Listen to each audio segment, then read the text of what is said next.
রং আর সংগ্রামের গল্প। এই দেশটির নাম নাইজেরিয়া। কেউ বলে আফ্রিকান হৃদয়, কেউ বলে আফ্রিকান আত্মা। পৃথিবীর মানচিত্রে এটি এমন এক দেশ যা একই সাথে সৌন্দর্য, বিশৃঙ্খলা, সাংস্কৃতিক আর সম্ভাবনার প্রতীক। নাইজেরিয়ার ভৌগোলিক অবস্থান একে গড়ে তুলেছে আফ্রিকার সবচেয়ে গুরুত্বপূর্ণ দেশগুলোর একটি।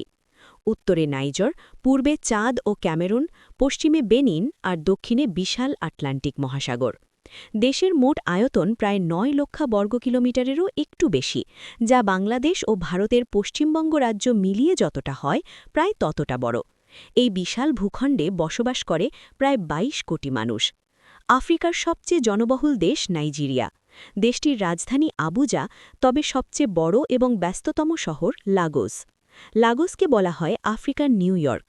দিনরাতের কোলাহলে ভরা এই শহরে একই সাথে দেখা যায় বিলাসবহুল স্কাইস্ক্রেপার আর দরিদ্র বস্তির জীবন সংগ্রাম।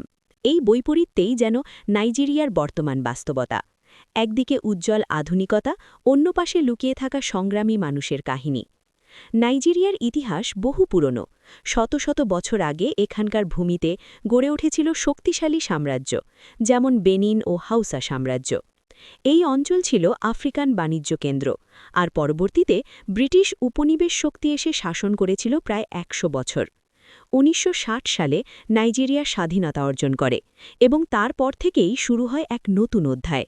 একটি স্বাধীন আফ্রিকান জাতি হিসাবে উত্থান হয় নাইজেরিয়ার। ধর্মীয় দিক থেকে নাইজেরিয়া একটি বৈচিত্র্যপূর্ণ দেশ। দেশের উত্তরাঞ্চলে ইসলাম, দক্ষিণে খ্রিস্টান ধর্ম আর মধ্য অঞ্চলে প্রাচীন আফ্রিকান ঐতিহ্য ও বিশ্বাসের প্রভাব রয়েছে। এই মিশ্রণই নাইজেরিয়াকে করেছে এক অনন্য সাংস্কৃতিক দেশ। মসজিদের আজান ও গির্জার ঘণ্টার ধ্বনি একসাথে শোনা যায় এখানে, যেন বিশ্বাসের এক মিলনস্থল। নাইজেরিয়ার মানুষ ধর্মপ্রাণ হলেও তারা আনন্দপ্রিয়।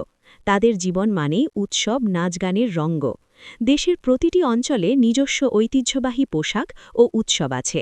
নারীরা রঙিন গাউন পরেন, মাথায় বেঁধে রাখেন বিশেষ কাপড়, আর পুরুষরা পরে ঐতিহ্যবাহী আগবাদা। প্রতিটি পোশাকেই দেখা যায় আফ্রিকান রং, গর্ব আর পরিচয়।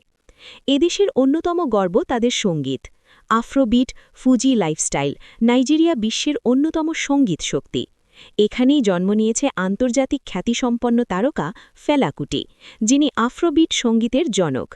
তার সুর শুধু আফ্রিকায় নয়, পুরো পৃথিবীর স্বাধীনচেতা মানুষের কণ্ঠের ধ্বনি হয়েছে। আজও নাইজেরিয়ার তরুণরা সেই সুরেই অনুপ্রাণিত পায়। তবে নাইজেরিয়ার গল্প শুধু সাংস্কৃতিক ও শিল্পের নয়, এটি এক অর্থনৈতিক শক্তির গল্প। দেশটি আফ্রিকার অন্যতম তেল উৎপাদনকারী একটি রাষ্ট্র। ১৯৫০ দশকে এখানে প্রথম তেল আবিষ্কৃত হয় এবং আজ নাইজেরিয়া আফ্রিকার সর্ববৃহৎ তেল রপ্তানিকারক একটি দেশ। কিন্তু সেই তেল দেশের যতটা আশীর্বাদ, ততটাই অভিশাপ।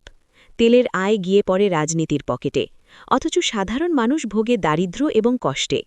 দেশটির ইতিহাস জটিল ও রক্তাক্ত। স্বাধীনতার পর থেকেই নাইজেরিয়ায় একাধিক সামরিক অভ্যুত্থান হয়েছে। গণতন্ত্র এসেছে, আবারও হারিয়ে গেছে। ১৯৯৯ সালে দেশটি পুনরায় গণতান্ত্রিক শাসনে ফিরে আসে, কিন্তু এখনও দুর্নীতি, বিদ্যুৎ সংকট, বেকারত্ব ও নিরাপত্তাহীনতায় দেশটি নিরবচ্ছ নিপীড়িত হচ্ছেন। এই কঠিন বাস্তবতার মধ্যেও নাইজেরিয়ার মানুষ হাল ছাড়ে না। তাদের মুখে সবসময় এক অদ্ভুত হাসি, চোখে থাকে আশার আলো।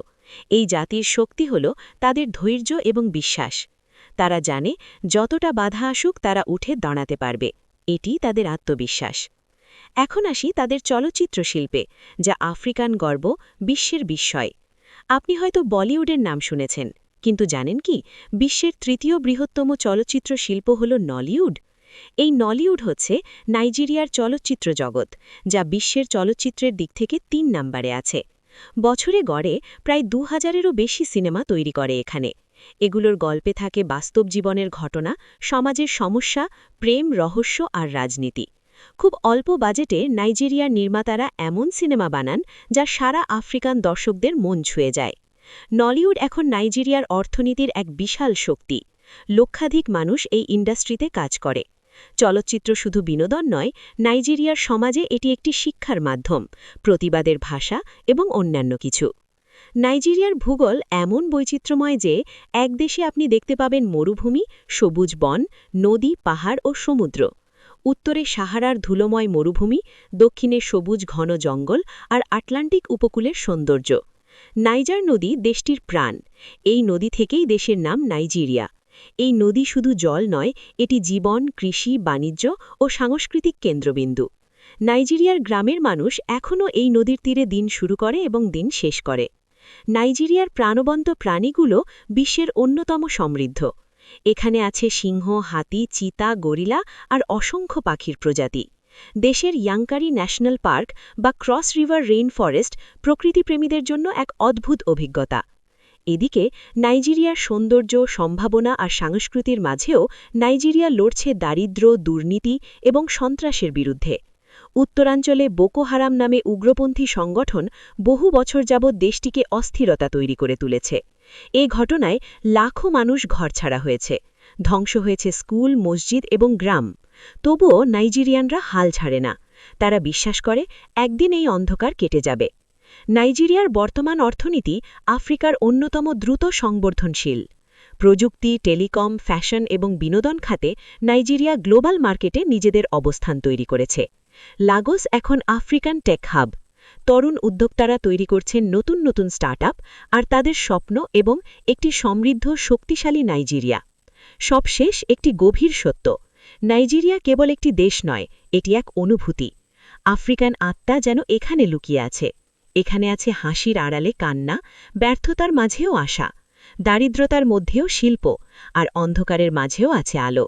এটিই হচ্ছে নাইজেরিয়া।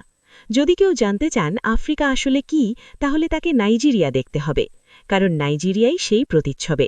এখানে আফ্রিকার সমস্ত বৈপরীত্য, সৌন্দর্য আর সংগ্রাম একসাথে ধরা পড়েছে। এই দেশ আমাদের শেখায় সংগ্রাম মানে পরাজয় নয়, বরং টিকে থাকা মানে জয়। নাইজেরিয়ার প্রতিটি মানুষই যেন এক জীবন্ত উদাহরণ। কিভাবে কষ্টের মাঝেও স্বপ্ন বাঁচিয়ে রাখতে হয় সেটি নাইজেরিয়ানরা খুবই ভালো করে জানে।